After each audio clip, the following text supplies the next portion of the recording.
Good day, everyone. This is Julia Browne, CEO and founder of Walking the Spirit Tours. Hello, and welcome to this special newsletter edition. We help travelers and people in general get an authentic Black heritage experience, whether they're traveling, whether they are getting education, or they are attending presentations. So we offer heritage tours in Paris, around France. We have partners all around Europe, and now in North America, where I am, Montreal and Toronto, Nova Scotia, and in Washington, D.C. We also do customized itineraries. Many of you have been on our tours and have had itineraries planned by me and my team. And we do speaking engagements and presentations, and special presentations like this one. Today, I would like to introduce you to a very special person. Her name is Catherine Ekima. You can see her right in front of her, or I call her Catherine with a French accent. Catherine is based in Paris. And so today in this newsletter, I wanted to take you back to Paris. For months, we haven't talked about Paris in the newsletter. We've talked about, all kinds of things around COVID and travel in general, but Catherine is going to take us back to Paris today. I feel the sky opening. I feel like it's going to be soon that we can traveling, but it's good just to touch base. So Catherine is a tour guide. She is a tour director that I've known for quite a while. And we met first when I was looking for a tour guide, somebody to meet some of my groups who arrived in Paris, and I had to look through directories of tour guides to see where I could find, and trying to find a Black tour guide was really, really difficult. But anyways, I came across Catherine, and we've been working together, like I said, for a couple of years, but most intensely in the last 2 years, 2018, 2019, we worked on a whole string of a series of alumni groups. We worked with them together side by side. So Catherine, welcome, and thank you for taking the time. I should say bienvenue or bonjour. Bonjour. Thanks for being with us today.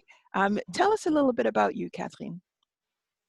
Bonjour, good morning and welcome. Well, thank you for inviting me to your newsletter.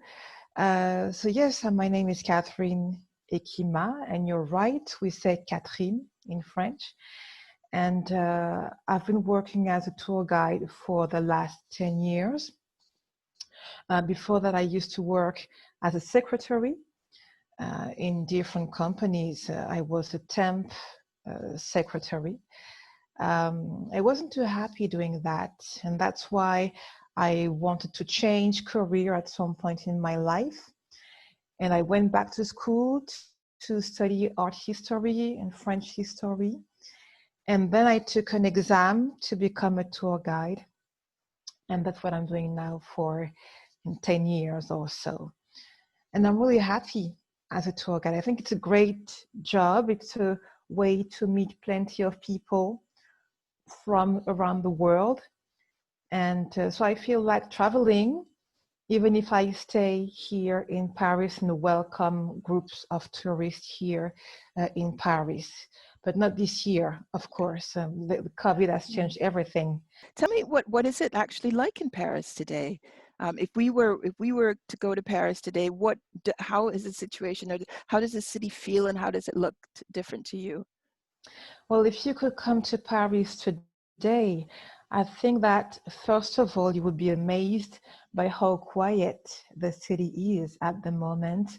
It has never been, so as quiet as it is today.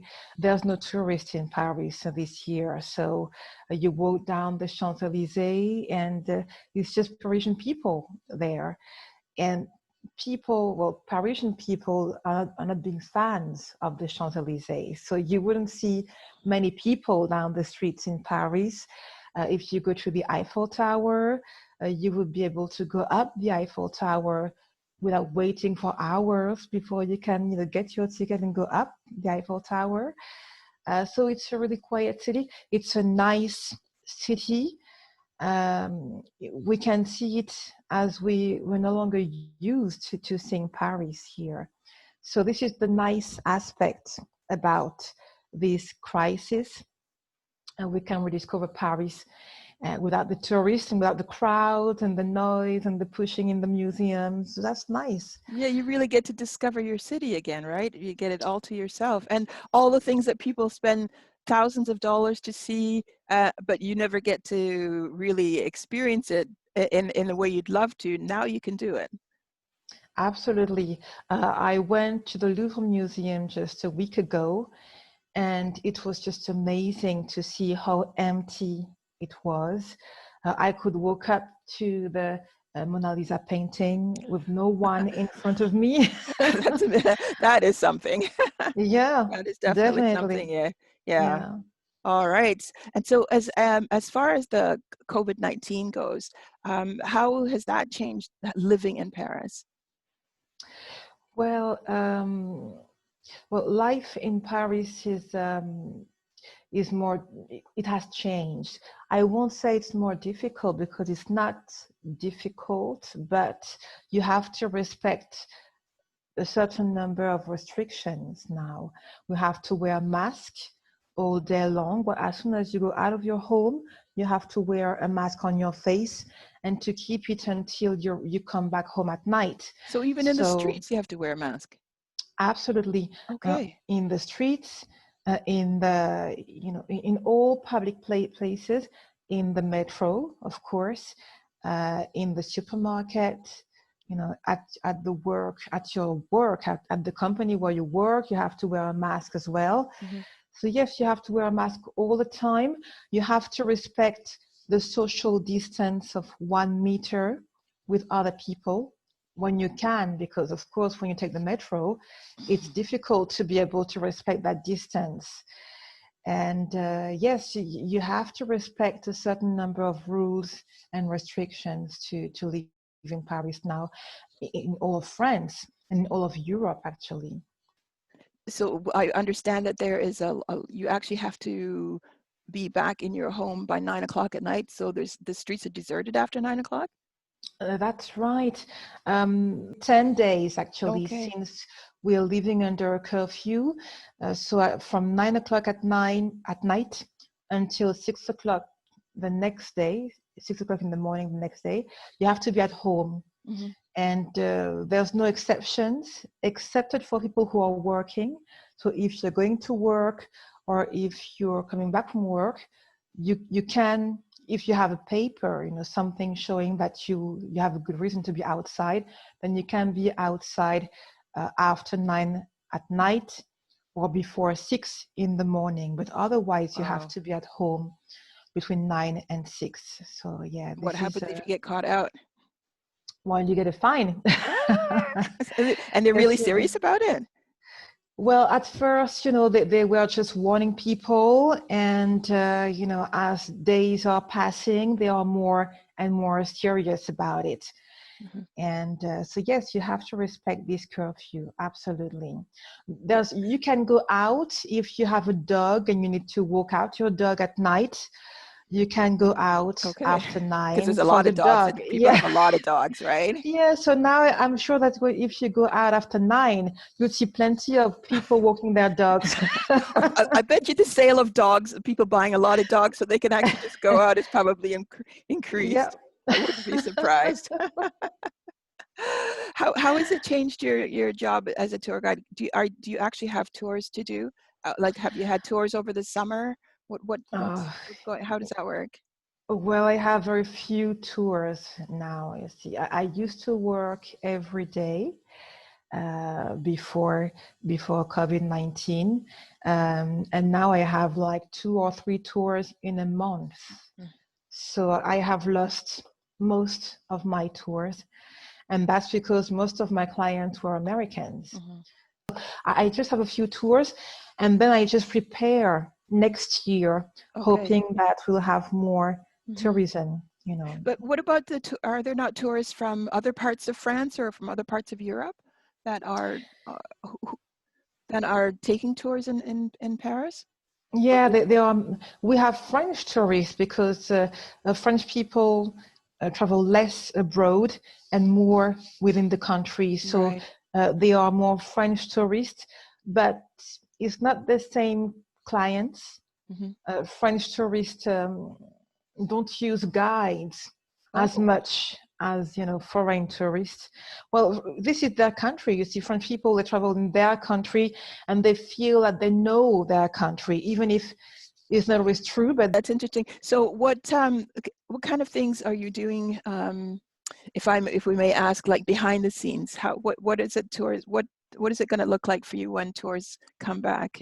Are you going to be offering new things?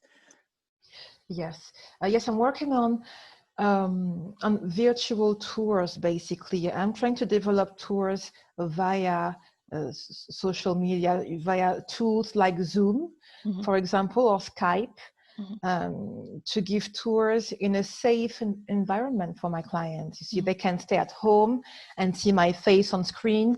And yeah, that's, I think, the way we should start working now, because it's the safest way to continue giving tours. Uh-huh. I have several colleagues already working that way, Hmm. so this is what I'm going to do too.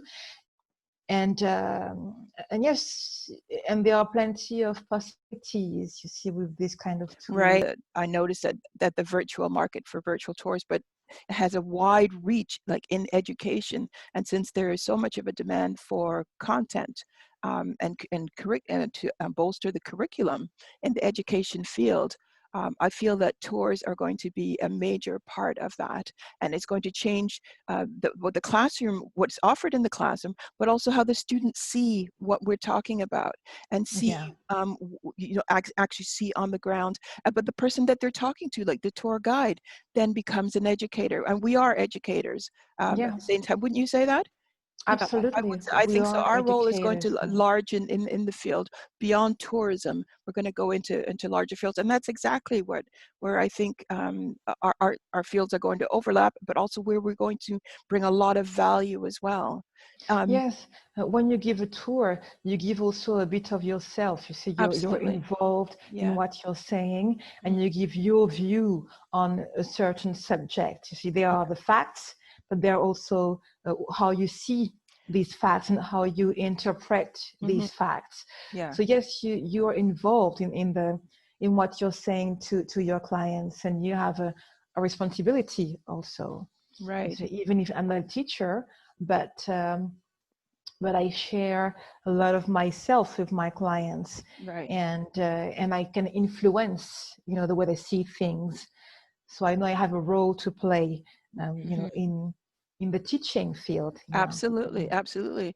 And there is a more of a, as people travel, there is also a harder push towards making your trip beneficial to you personally, not just lying on the beach or looking at monuments and things like that, but coming home with something that you didn't have before that stays with you, that is that continues on in your life. So in that way, for example, when we started working together on the alumni tours, we would be on a bus tour, for example, and the bus would be taking us past the monuments, and I'd be filling in the Black history as we go along, and then there would be a part like somebody would ask, "Oh, what is that over there?" And I would, of course, look to you because you know the city landmarks and the history, that all the minute details more, and I would look to you and say, "So, Catherine, this is where you jumping." So we work together as like a tandem team, like you, Yeah. the tour director, Mm. me, the organizer, and the presenter of the Black heritage.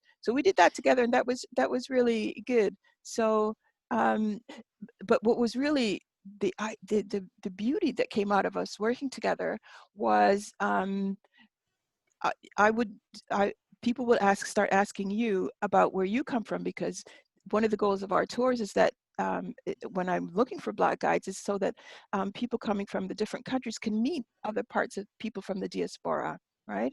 So Mm. so they could meet you and ask you questions and find out more, make that real authentic connection. So then people ask you, Catherine, can you tell us a little bit about yourself or where you come from? And you were a little bit shy at the beginning, right? Yes. But then, Yes, it was. yeah, tell me It, how did that change for you? Like I could see, and I'm so glad that we're working together because I could see how things are changing as well. yeah, this was something new for me because working as a tour guide, most of my clients were more white people, than, Black people. So I have never been used to this kind of questions. You see, where are you from? Tell us more about you. You see, these are really direct and kind of personal questions. But these were very interesting because they also forced me to ask myself these questions. And this is something I don't do, on a regular basis, asking myself, what is it like to be, a Black person living in France, or, this kind of question. So it was really interesting. And I miss these interactions with people in general, and with these groups we had together, Mm-hmm. in particular, because meeting, Black people from different countries was so interesting. And in a way, it helped me also better define myself as a Black person. Mm-hmm. And it was very interesting to see what we had in common, Right. with American people and people from other countries, but Black people.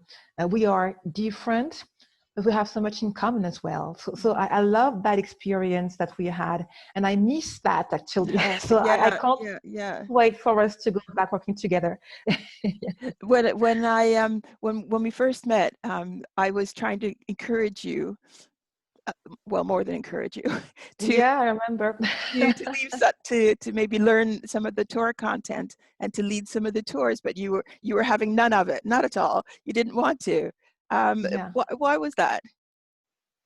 Well, at that time, I wasn't really confident about doing tours specifically oriented toward Black history, because I wasn't sure how to place myself in that Black history. You see, this is strange because, well, I am, my parents came from Cameroon in Africa, but I was born here in France, and I have grown up here in France. I've been only once in my whole life to Cameroon. And when I went there, this was like 25 years ago, people on the street and even people of my family, they were calling me white. They were saying I'm a white Yikes. person because to them, I look like a European and not like an African person. I was speaking like a white person, not like a Black person. So they saw me as a white person. And this is strange because when I'm here in France, of course, I'm a Black person. And French people can see me as a Black person, and they ask me where I come from. You see? So I had this kind of crisis in my identity, wondering where I belong. You see, and so when I met you, I was still kind of struggling, I think, with that identity. So I wasn't feeling legitimate Mhm. to lead Black history tours. And so this was kind of an issue for me at that And time. I felt kind of bad. I felt like I was pushing you, um, but but you Yeah, were strong too. I mean, you pushed back too. yeah, because this is something I could feel I had to go in that, to go there, but it was hard for me to do that. So Mhm. you helped me, I think, to do that, to take that step and to be bold enough to say, okay, I should go there. Let's do this. Let's do it. And from my end, it wasn't just um, just for business or just because I wanted another guide. It was because I really wanted to know. I'm fascinated. I'm really interested in people. I'm always interested in different cultures, which is why I move around and love living in different places. But to be honest with you, coming from Canada, I had never really had any contact with anybody from Africa. Like most of the Blacks here are of West Indian origin or American or Canadian born, not for generations. But we had very little contact, or I had very little contact with somebody from Africa. So being in Paris is a place where all the different diaspora comes together. And I Yeah. found myself, wow, okay. But it was an easy entry. I had to find the entry point. And I I couldn't just go up to somebody and say hi and start talking. They would just look at me. Actually, Yeah. I did say bonjour to a Black woman on the train one time. We were around Barbès, and she just looked at me and sucked her teeth. And I thought, okay, well, I guess it's not just just because we're all Black, it doesn't mean we could just, you know, kind Yeah. of enter everybody's space. So I was really wanted to know what makes you, what makes me, and, you know, kind of bring us together. And So this is what is also difficult, because from the outside, you may have the feeling that Black people are kind of, come together easily. But not you so see, much. in France, Black people are from everywhere, from Yes. Africa, and even in Africa, there are plenty of All the different different countries countries, right? there. Yeah, Yes, absolutely. Yeah. from the les Antilles, the Indies. You see, The how do West you call Indies. les Antilles? The West West Indies. Indies. Yeah. And there was a time when African people and West Indies people were not really uh, feeling part of the same community. You see, they were Exactly. more like, we are from West Indies and not African. You see, there was something like this.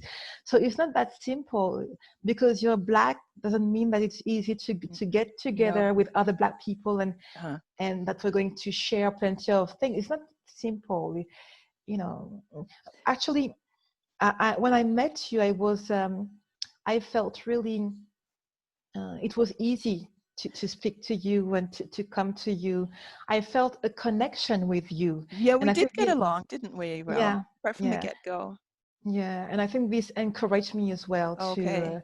yes, Because I have to to, admit, because that doesn't come to me easily. You know, I don't always have an easy connection with people.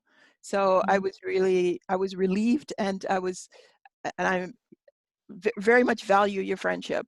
And that we're, like I said to you yesterday, and I've said to you before, I feel like sisters, right? It yeah, feels, that's you know, true. that good. So you're my Paris. You're my touchstone in Paris. It's great. So now when we do, we have, you know, tours, and we're, you know, talking with our guests and stuff like that. You know, I say to the people, so do you have any questions for Catherine? And now she takes the microphone, and I have to actually wrest the microphone away from her because it's what she has to say is really, really interesting, and people really appreciate getting to know. And so we have there's other Black guides that we work with in Paris, like Fabien, like Kevy, and what's his name? Oleg. Oleg, yeah. So we're growing a small little group, but we're growing a little bit bigger. Um, let me change the subject a little bit. It's October 27th as I'm recording this, and so in less than a week it's going to be the American election, and you know, it's kind of, I'm only reading the headlines because it stresses me out too much, even though I'm in another country. What does it look like for you in France, the election? Is it something that people are talking about, or does anybody really care? Or Yeah, actually, I'm even surprised to see how we are, following what's going on in the US right now. Every day on the news, you can hear about the elections, and you can even watch the debate between the two candidates, you see, which is for us I at wonder how night they because, I would love to see the yeah. translation of some of that stuff.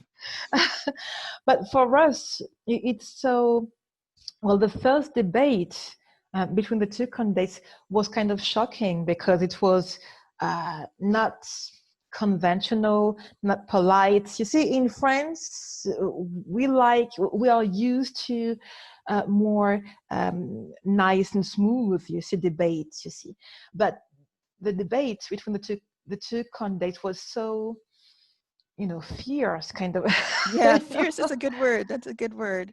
Yeah, gloves It are was off. really, yeah, it was surprising to us. And but it's also very interesting, and we can't wait to see what's going to happen. The US has always been not a model, but it's a very important country, and what's going on in the US has repercussions and consequences around the world.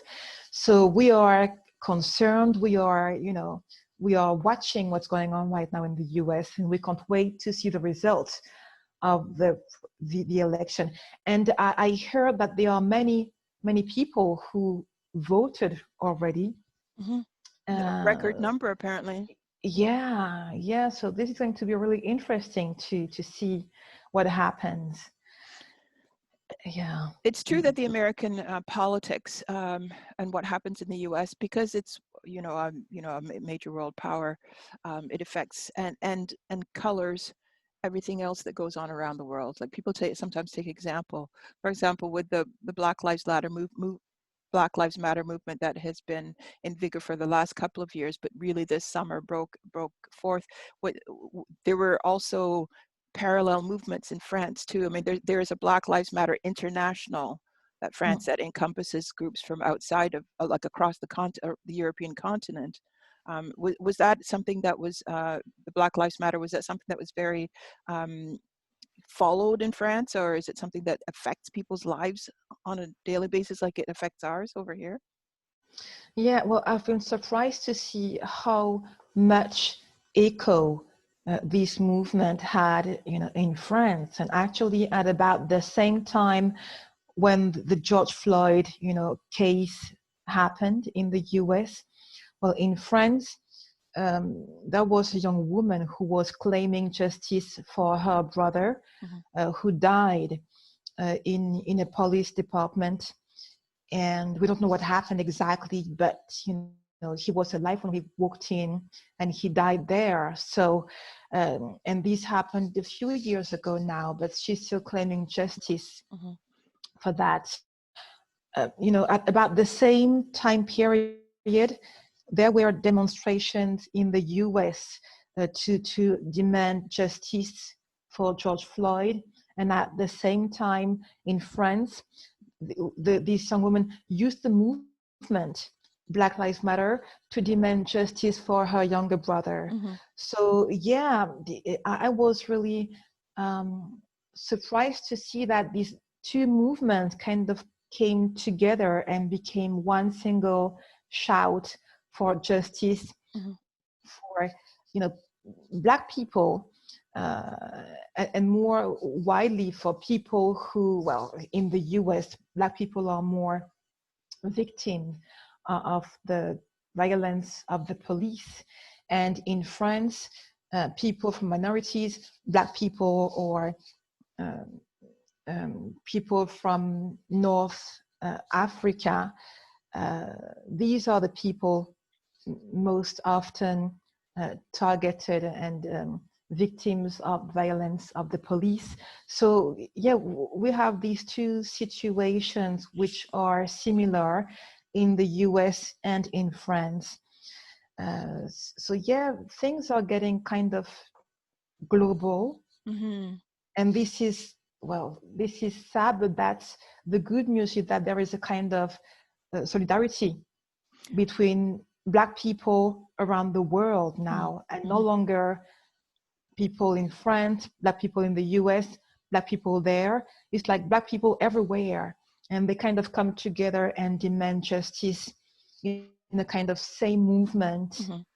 And that's really interesting to see that. It is. It's interesting to see that growing.